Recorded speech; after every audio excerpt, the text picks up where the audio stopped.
Grabatzen ari garen unean, arratsaldeko 3:00 28 minutu igaro diren honetan, gaur hasiko den binakako B-serie txapelketako ligaxkako 5. jardunaldiaren atarikoa eta pronostikoak egingo ditugu. Gogoratuko dugu, lehenik eta behin, sailkapena nola dagoen une honetan, eta, saltxa handi xamarra dago, lehen postuan dira lidertzan bakar-bakarrik Senar eta Eskiroz 4-4 irabazita, 3 irabazi dituzte Urrenez urren Zabalak eta Eskuzak eta Egigurenek eta Bikuñak, 2 garaipen dituzte Dariok eta Gabirondok eta Zubizarretak eta Morga Etxebarriak, garaipen bana dute Salaberriak eta Gaskuek eta Larrazabalek eta Salaberrik, eta punturi gabe jarraitzen dute Agirrek eta Ugarte Mendiak. Jardunaldi garrantzitsua izango da zenbait bikoterentzat, eta gaur emango zaio hasiera Durangoko Ezkurdi pilotalekuan, Zubizarreta eta Morga Etxebarria De La Fuente eta Eskuzaren aurka izango dira. Aingeru De La Fuentek debuta egingo du,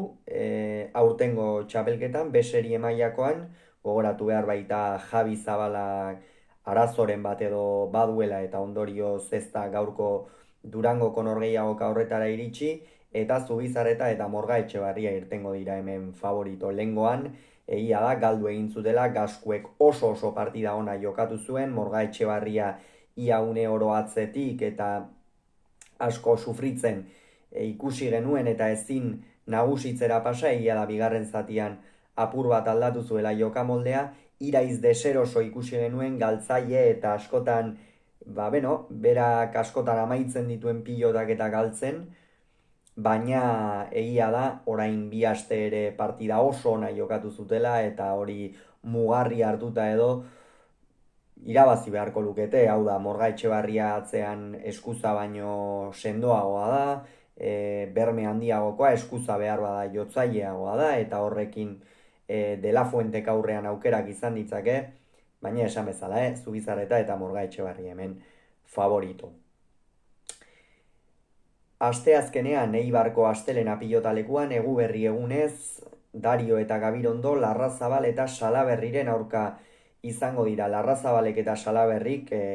atzo jokatu zuten lehen aldiz bikote gisa urtengo B-serie txapelketan, gogoratu behar baita Larrazabal lehen 3 jardunaldietan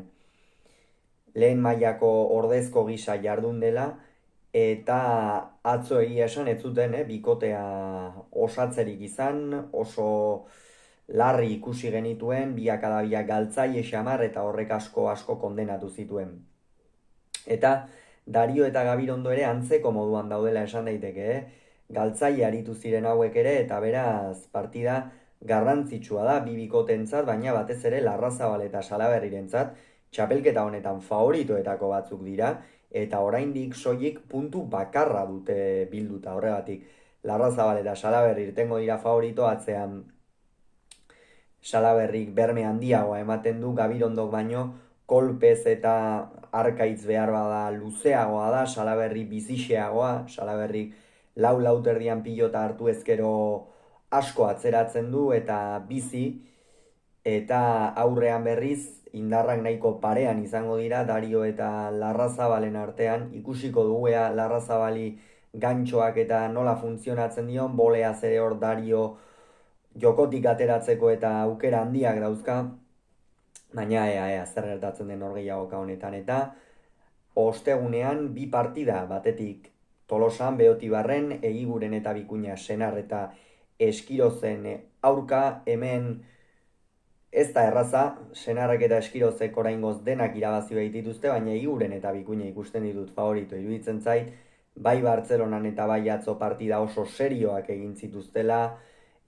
orokorrean Inigo Bikuña 2 partidetan oso berme handiarekin, ikusi dugu, ez behar da kolpez beharko lukeen hauste, baina bai bermearekin, eta aurrean Julen Egiguren pilotaria da, honi tantoa egin behar zaio, baina egia da, Senar eta Eskiroz oso momentu gozoan daudela, batez ere Beñat Senar aurrean harrapatu ala bukatzen, eskuinarekin pilota oso ongi mugitzen, Josu Eskiroz ere atzean berme handiarekin ikusten ari gara,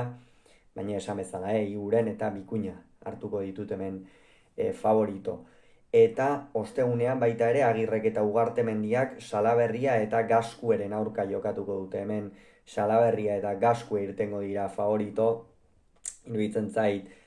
Agirre eta Ugartemendiari asko kosta behar zaiela lehen puntu hori eskuratzea, batez ere Gorka Ugartemendiak bai, lehen jardunaldia jokatu zuen, eta aste honetan osatu dute hauek ere lehen aldiz